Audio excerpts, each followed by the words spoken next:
Good morning, baseball fans, and welcome back to Dan's Vintage Baseball PC. Do not be fooled by that fancy name. It's just me and some friends talking about baseball cards. No friends today, except for these little babies coming from SGC.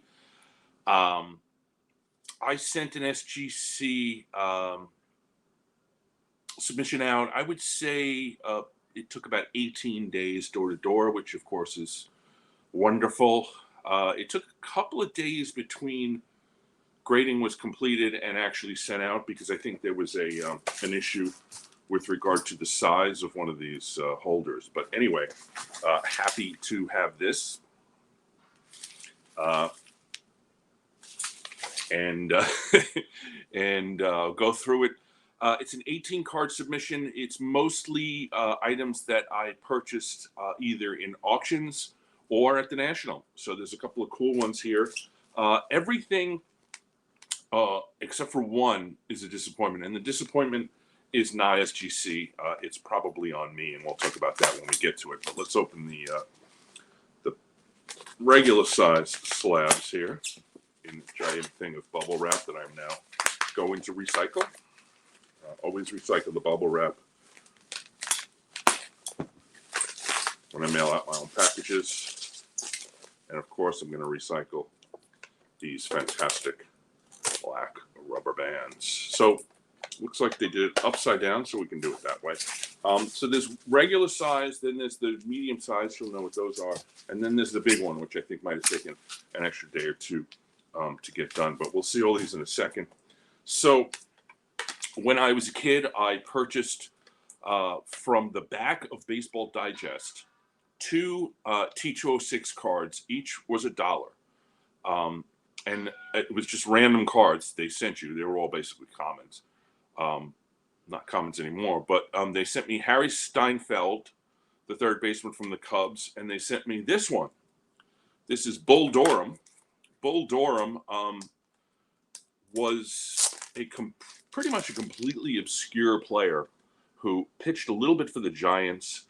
His real name was Daniel Staub is Rusty Staub.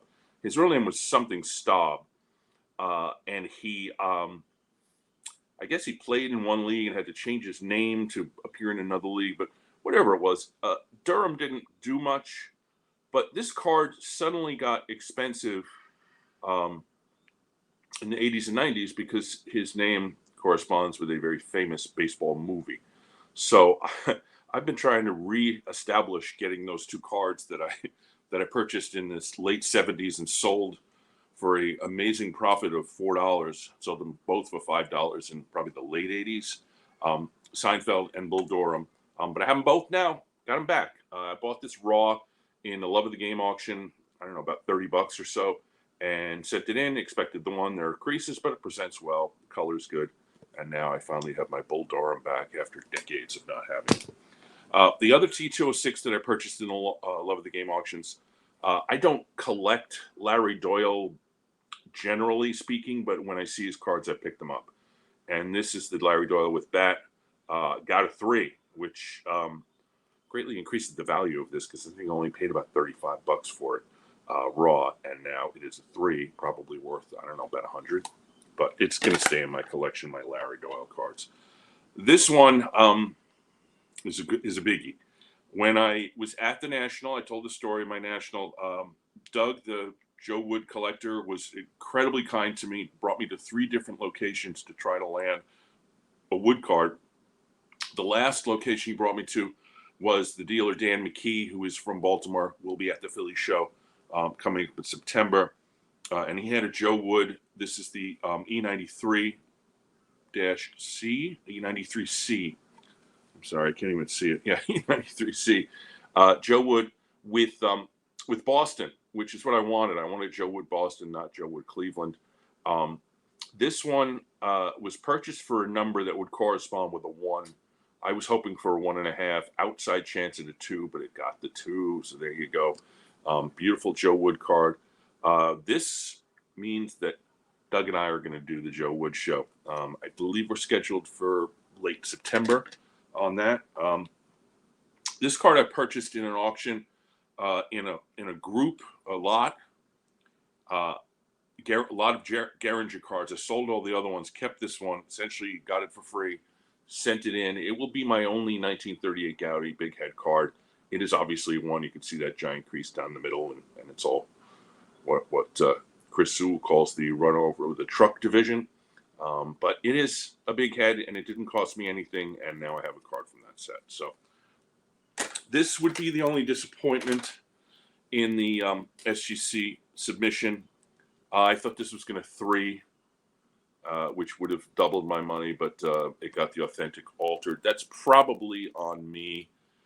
As I looked more closely at the scans, it's the first time I'm seeing the actual card. There's a good chance that it was probably cleaned, which is why Hoodie's ice cream from the 1930s appears so clean. So, I mean, it's going to go in my Jimmy Foxx collection. It's going to stay in my Jimmy Foxx collection, but obviously would have preferred if it got a number grade. But like I said, that's on me. Phil Macy, catcher for the 48 Braves, 1947 tip top. Expected 1.5, got the 2. Very nice card that I bought for a fraction of what it's worth at the National. Picked up 2 Red Hearts at the National, both from Bill Chappell, both raw.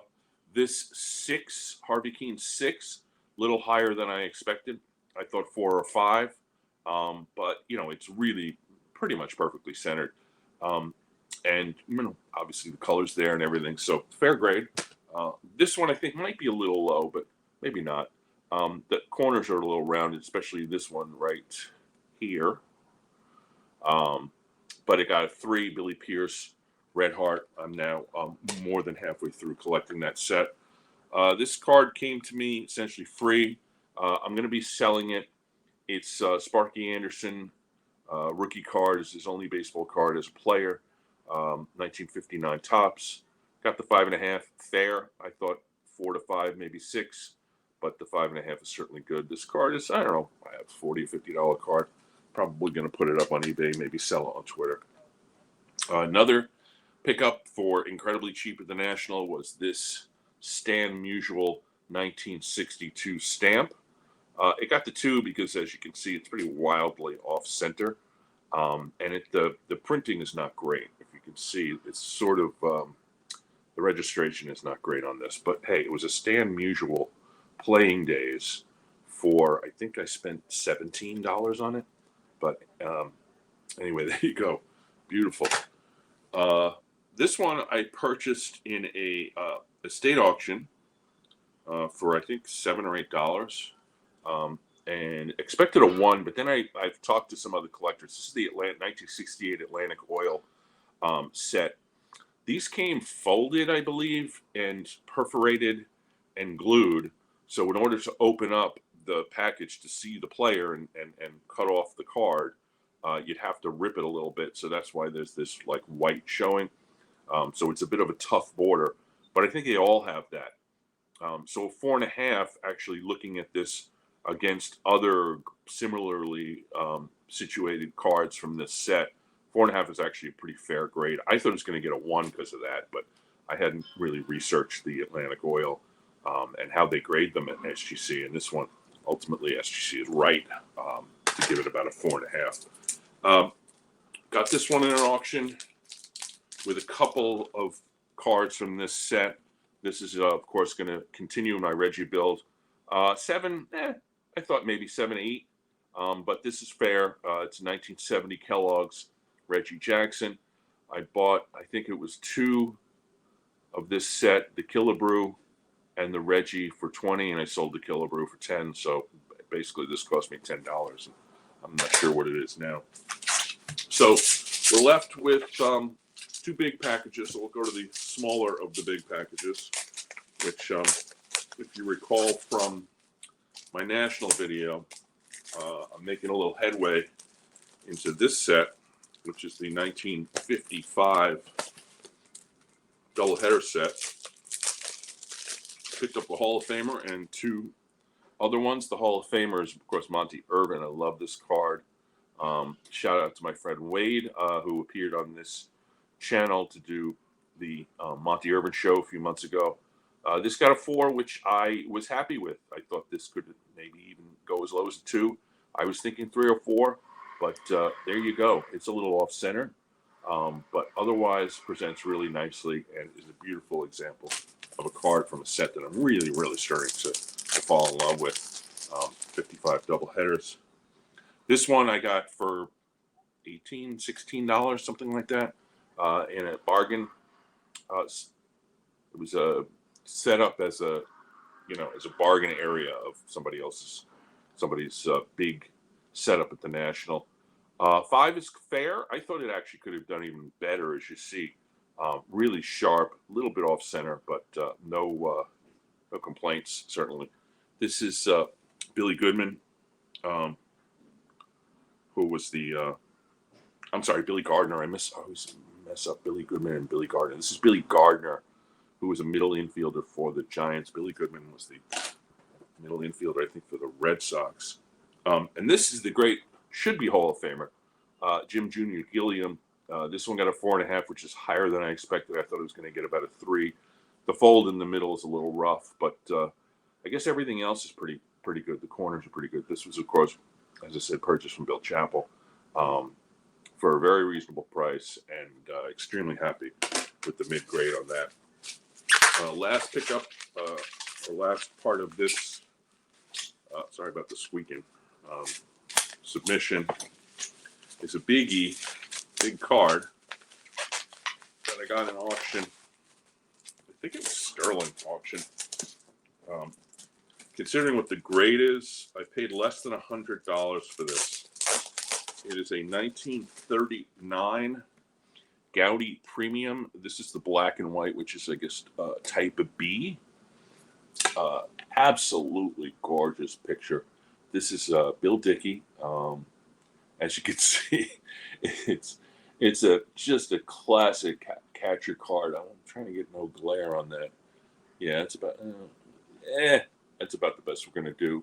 So you got Bill Dicky in action. You got him at he's got the shin guards on. He's got the chest protector. He's got the classic round catcher's mitt from the 30s, looking up to catch a pop up, and he's all alone.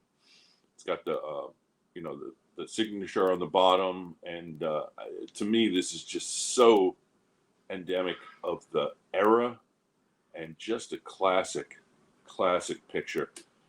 So happy with this one. Got the 4, as you can see. I thought 2 or 3. It's got some pretty rounded corners, and these are basically paper thin with how to catch behind the plate. Bill Dicky was certainly good at that. And I thought it was going to get lower because you can find them in some pretty bad shape because it's like paper thin, like I said. But this is a Gaudi Premium 39. Now you'll see I do have the complete 39 play ball set of Yankees, and this will be a little bit of a supplement to that. So extremely happy with the Bill Dicky and the rest of these. The only disappointment, like I said, is the Jimmy Fox that came in. Altered, probably cleaned. I'll look a little closer at it. Probably should have looked a little closer before I sent it out. But that's on me. That's not on SGC. Overall, extremely happy again. I will continue to submit all of my vintage baseball to SGC, essentially because the best of the grading. Their grades are accurate and predictable. They are extremely fast. Customer service is terrific. They are purchased by Collectors Inc., but they're still a small company, and I have nothing but good things to say about SGC, and certainly this is another example, this 18-card submission, top to bottom. Really nice work from them. So I'm recording a show tonight with a special guest talking about set building. I've had a lot of input from people, so we have questions from people coming into this one. Recording a show on Saturday with a complete T206 set builder. And then on Sunday night, I am hosting the 4 Collectors live stream where we're going to talk with 3 people from Philly, Philly show vets, who we're going to talk about the Philly show, which is coming up on September 21st. So 3 weeks basically from this weekend. We'll be in Philly, but we're going to talk about the show on the 4 Collectors channel. That is either going to be at 9 o'clock or 10 o'clock. I think it's going to be at 10, but watch. I'll certainly put the information up when we've confirmed that.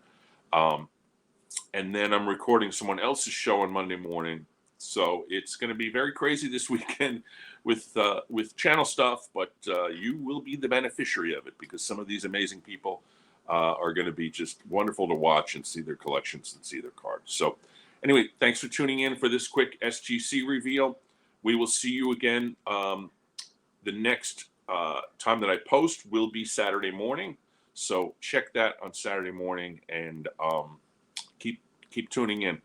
Thank you, everybody, for the submissions. I'm sorry, for the subscriptions.